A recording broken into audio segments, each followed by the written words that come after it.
les jours dès 16h, Historiquement Vôtre vous raconte l'histoire sans se la raconter. Et elle nous raconte des histoires toujours avec passion.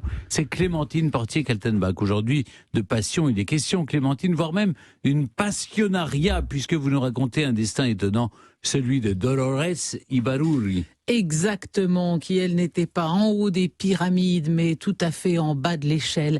Et au printemps 1918, en pleine semaine sainte, le journal de la presse ouvrière El Minero Vizcaíno publie un article dénonçant l'hypocrisie religieuse. Et l'article est signé La Pasionaria.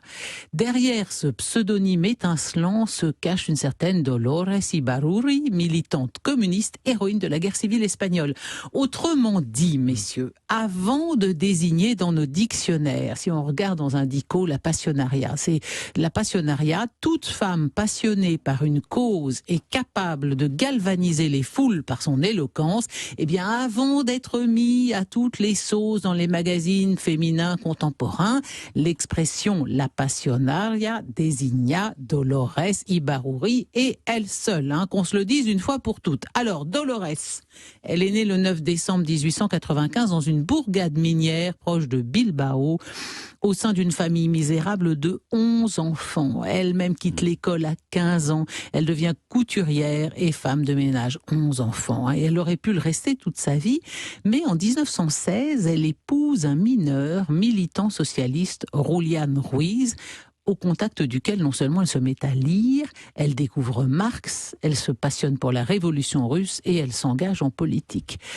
Ils vont avoir tous les deux une vie militante marquée par la précarité et l'esprit de sacrifice, car Julián, dès qu'il y a une grève, il participe, donc il est régulièrement mis sous les barreaux, et notamment il participe à la grande grève générale de 1917, et pendant ce temps-là, Dolores, elle s'engage avec passion, elle brûle de se faire entendre, elle milite comme elle respire. En fait, Dolores Ibarruri, ça sera un genre de Louise Michel ibérique, vous voyez, c'est vraiment son équivalent.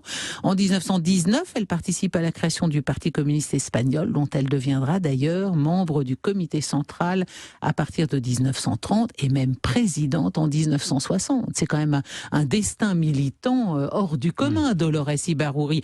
Alors, entre-temps, elle quitte Julián. Bon, alors, ils sont tous les deux membres du parti, et bien évidemment, entre camarades, on se respecte et on reste bons amis.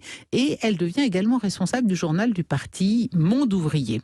Alors, elle aussi, elle est comme Juan, c'est-à-dire elle passe sa vie, en gros, sa vie de militantisme, c'est d'être arrêtée toutes les 5 minutes, d'être emprisonnée en raison de ses activités politiques. Mais même en prison, c'est plus fort qu'elle, Dolores, il faut qu'elle milite, il faut qu'elle soit la championne d'une cause. Donc, en prison, elle va organiser une grève de la faim pour protester contre les conditions de détention.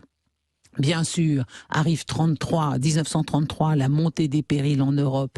Elle crée une association de femmes contre le fascisme et la guerre.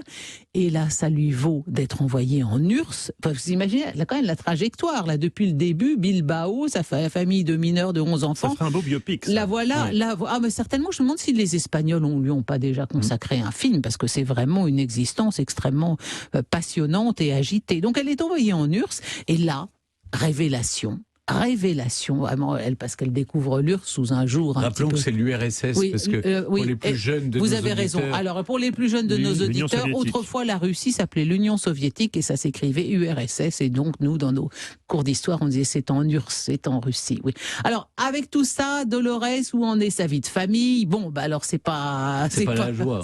Déjà qu'elle était avec un garçon très jeune qui était mineur. Et non pas avec un jeune gay, Stéphane. Ça, c'était une autre version de l'histoire. Ouais, elle n'est pas très présente pour ses enfants, parce que par exemple, en 35, elle est encore emprisonnée, elle ne peut pas s'occuper d'eux. Et il n'y a que seuls 2 sur 6 de ses enfants ont survécu aussi, c'est ça, elle en a conservé. Vous savez ce qu'elle en fait? Comme elle ne peut pas les garder, boum, elle les envoie en URSS, Union soviétique, actuelle Russie. Ils ont bien tourné? Oui, pas mal, parce que vous voyez, son fils, dont elle avait fait de la graine de militant communiste dès l'âge de 13 ans, reviendra combattre en Espagne durant la guerre civile. Il sera d'ailleurs interné au camp d'Argelès. Et là, il retournera en URSS et il se portera volontaire pour aller se battre à Stalingrad. Et le fils de Dolores Ibárruri va mourir à Stalingrad sous l'uniforme soviétique. Digne fils de sa mère, militant passionné, doublé comme sa maman en 56.